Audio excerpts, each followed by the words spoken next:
কিন্তু আজ থেকে 5 বছর আগেও তো কুচকুচে দাঁড়িয়ে ছিল, চুল ছিল, রং ধরা যৌবন, জং ধরে শেষ। এই তো জীবন। This is the circle of life. এটাই লাইফ। এই যে পাকতেছে এইখানে পাকতেছে, দিস ইজ লাইফ।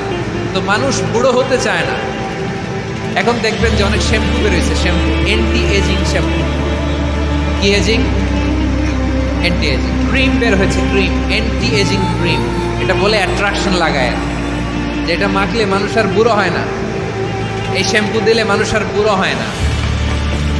ভারতের একজন ধনকুবের আছে, নাম শুনেছেন না? মুকেশ আম্বানি।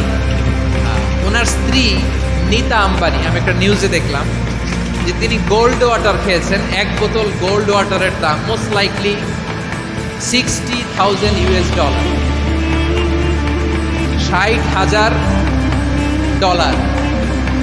1 বোতল গোল্ড ওয়াটার। কেন? এটা খেলে বার্ধক্যের ছাপ নাকি চেহারায় লাগে না। কিন্তু মানুষ যতই বয়স ধরে রাখতে চাক, এ দুনিয়ার জামিনে সে কি তার বয়স লুকাতে পারে? আমার কলিজা টুকরা সিলেট, আওয়াজ করে বলেন, এই দুনিয়ার জীবনে বয়সকে ধরে রাখা যাবে? আপনি অমর হবেন জান্নাতে, চির সুস্থ হবেন জান্নাতে। আপনি যদি চির যৌবন থাকতে চান, চির যুবক, এটা পাবেন জান্নাতে। সুবহানাল্লাহ বলেন। ওই জান্নাতে আপনি যেতে চান তো? চান?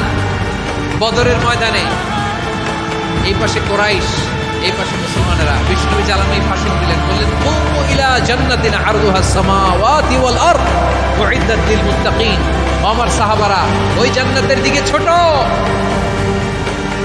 যে জান্নাত আকাশ জমিন বিস্তৃত। তোমরা দেখতে পাচ্ছ এটা বদরের ময়দান না, এটা আল্লাহর জান্নাত। আওয়াজ করে পড়েন আল্লাহু আকবার। বিশ্বনবী বললেন ছোট ওই জান্নাতের দিকে, যে জান্নাতের বিস্তৃতি আকাশ জমিন বিস্তৃত।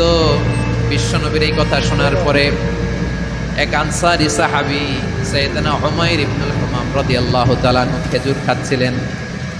তিনি বিশ্বনবীর দিকে তাকিয়ে কথা শুনছেন আর খেজুর খাচ্ছেন। যখন বিশ্বনবী বললেন জান্নাতের দিকে ছোট, যে জান্নাত আকাশ জমিন বিস্তৃত, বিশ্বনবীর কথা শোনা মাত্র সাইয়েদনা উমাইর ইবনুল হুমাম বললেন বাহ বাহ। কি বললেন? বাহ বাহ, মানে চমৎকার, মাশাআল্লাহ, চমৎকার। আমরা ইদানিংকালে চমৎকার কিছু দেখলে ইংরেজিতে বলে ফেলি না, ওয়াও ওয়াও, বাহ বাহ, মাশাআল্লাহ। বিশ্বনবী বললেন মা ইয়াহমিলুকা আলা কাউলিকা বাহ বাহ ইয়া উমাইর।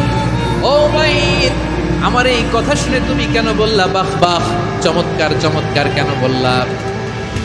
সাইয়েদনা উমাইর ইবনে হুমাম রাদিয়াল্লাহু তাআলা আনহু বললেন, ইয়া রাসূলুল্লাহ, আপনার এই কথা শুনে আমি বড্ড খুশি হয়েছি, আর আমি প্রত্যাশা করছি আমি যদি ওই জান্নাতের মালিক হতে পারি তাহলে কতই না ভালো হতো। সুবহানাল্লাহ বলেন। বিশ্বনবী বললেন ছোট ওই জান্নাতের দিকে, যে জান্নাত আকাশ জমিন বিস্তৃত। আপনার এই চমৎকার মুখনিসৃত কথা শুনে আমার হৃদয়ের মধ্যে জান্নাতি হওয়ার বাসনা জেগে উঠলো। এজন্য